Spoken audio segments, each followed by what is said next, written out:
Welcome to Room 13. They say sleep is the cousin of death. But for Lila, sleep wasn't peaceful, and it wasn't gentle. It became something else entirely, something that didn't wait for rest to take hold, and never let go once it did. She was 26, quiet, emotionally distant, not because she was shy, but because silence felt more honest, more familiar, more safe than the noise of conversation or the weight of expectations. She worked nights at the city morgue, alone with the bodies that no longer spoke, no longer moved, and never pretended.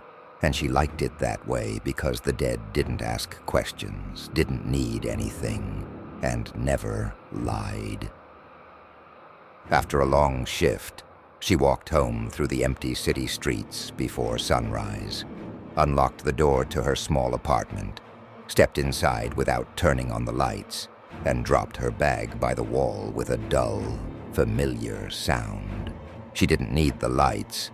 The dark was natural to her, calming even, and as she moved through the space, she didn't bother removing her coat, didn't bother with routine. She just reached the couch, pulled the curtain half closed, and let her body collapse. She lay still, her arms folded under the thin blanket, and the apartment remained quiet, still holding on to the shadows like it had been waiting for her return. Her eyes closed slowly. Her thoughts began to melt into the quiet, and for the first time in weeks, Lila felt like she could finally sleep. That's when it began. Just as her body started to relax, as her breathing slowed, and her mind began to drift into the quiet that only comes when exhaustion numbs everything else, she heard something. It wasn't loud, and it didn't come from outside. It felt closer than that, as if it had formed in the air right beside her ear, not spoken, not breathed, but placed there on purpose, like a presence leaning in when her guard was down. Her eyes opened at once. The stillness around her suddenly sharpened.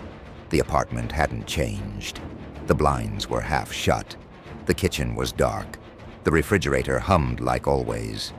Nothing moved, but something felt wrong. She sat up slowly, her muscles tight, her breath shallow. She scanned the room again. Everything looked the same, but the silence now felt like it was waiting. She lay back down, keeping the blanket pulled up, telling herself she imagined it, that she was overtired and nothing more. And then it came again. Not a sound this time, not even a whisper, a voice, too clear to be imagined. "I see you."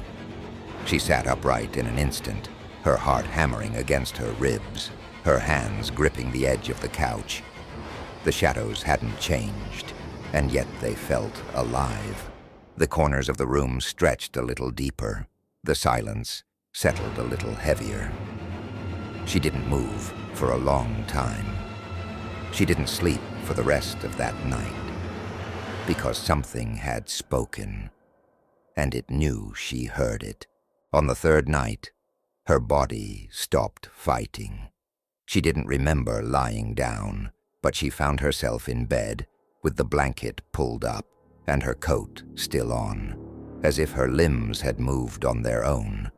Her muscles trembled, not from fear, but from exhaustion, the kind that makes everything heavy and slow, like sinking through water.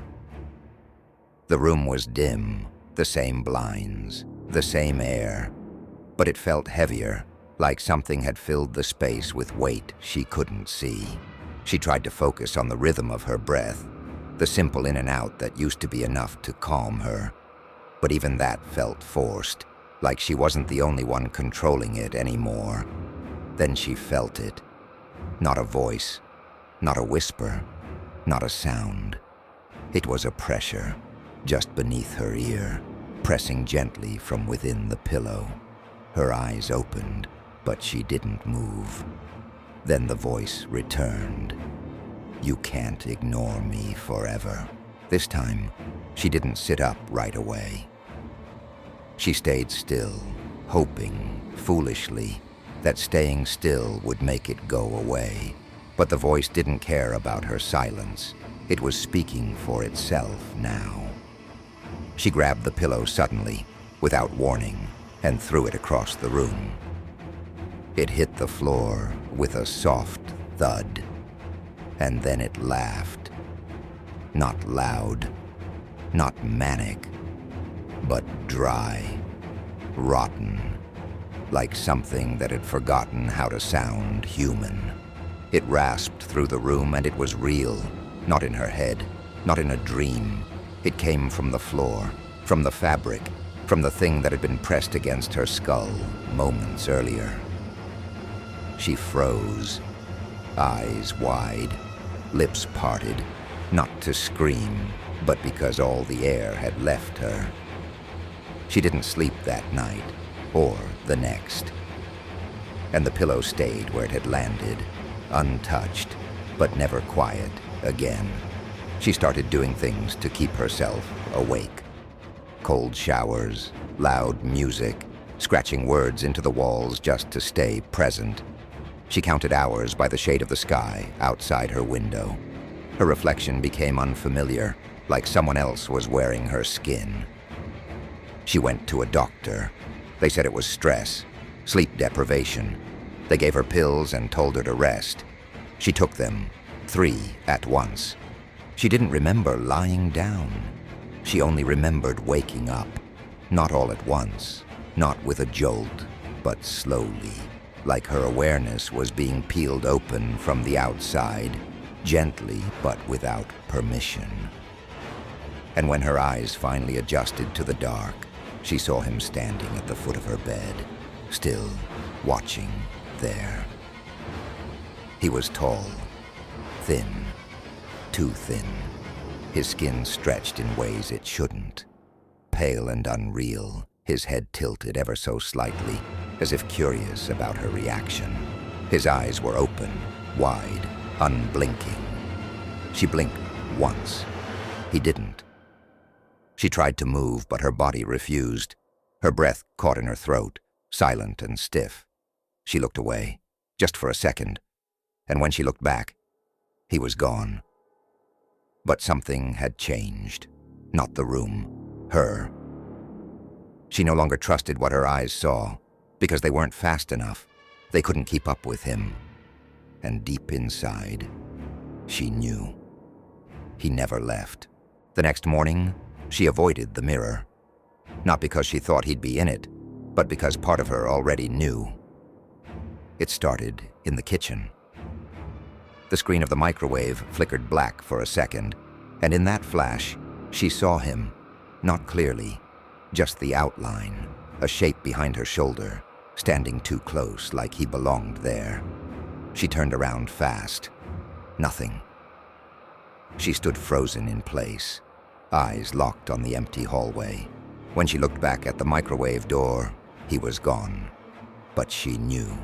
He hadn't left. He had simply moved.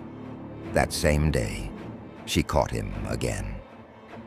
In the glass of the oven, in the dark reflection of the TV, in the sheen of the faucet when she bent over to wash her face, always behind her, always silent, always watching.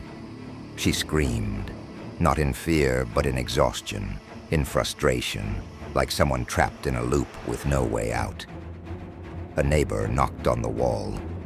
"Keep it down, Lila." She stared at the wall and whispered back, "He's not in the wall." Things in the apartment began to change. The shadows no longer waited for night. The mirrors warped around her when she passed. The silence had a rhythm she didn't recognize. She stopped, answering the phone, stopped opening the windows, stopped blinking when she stood in front of reflective surfaces, because blinking meant losing track of him, even for 1 second. And 1 second was all he ever needed. It didn't matter if her eyes were open or closed anymore. He was always there, in the corner of her vision, behind the door, at the edge of her bed, sometimes just inches from her face, waiting for her to see him. But she didn't scream, not anymore. She spoke to him now. Not out loud, not always, but he heard her, and she felt him listening. At first she asked questions. What do you want? Why me? But the silence after each question said more than words ever could. Soon she stopped asking altogether. She laughed sometimes for no reason, short and dry, like something had cracked inside her, and the sound escaped. She stopped going to work. The morgue called. Then it stopped. Her phone rang. Then it didn't. And then one night, the apartment became silent in a way it had never been before. The hum of the fridge, the pipes, even the air itself, gone. And she knew, in her chest, her spine, her teeth. He wasn't just in the apartment anymore. He was inside her. She stood in front of the mirror and waited. Her lips moved on their own. She said, "I'm not the guest anymore." Her eyes didn't blink, and her reflection smiled. But she didn't. She didn't know what time it was. The sky outside had no color, and the apartment felt colder, not from weather, but like the air itself was shrinking away from her. She heard something move in the hallway, not loud, just a shift, a weight, a breath. She stood, not out of courage, but because hiding no longer mattered. Her feet carried her to the door as if they had walked this path before. Her fingers touched the knob like they already knew it would turn. She opened the door slowly. The hallway stretched longer than it ever had before, darker than it should have been. The lights were off. The air was still. No neighbors, no voices, no footsteps, just the soft creak of the floor beneath her. And she kept walking, one slow step at a time, each heavier than the last, like the floor itself didn't want her to reach the end. Then she saw it. A door she had never seen before. Black, smooth, without a number, without a handle. But it waited. She didn't knock because she was curious. She knocked because something inside her said it was time. The door opened. Not wide, not fast, just enough. Inside there were no walls, no lights, no shape, just endless darkness and the weight of something old, something vast, something that had always been with her, even before the first whisper. She stepped inside without hesitation, and the door closed behind her. And in the darkness, something whispered, using her voice,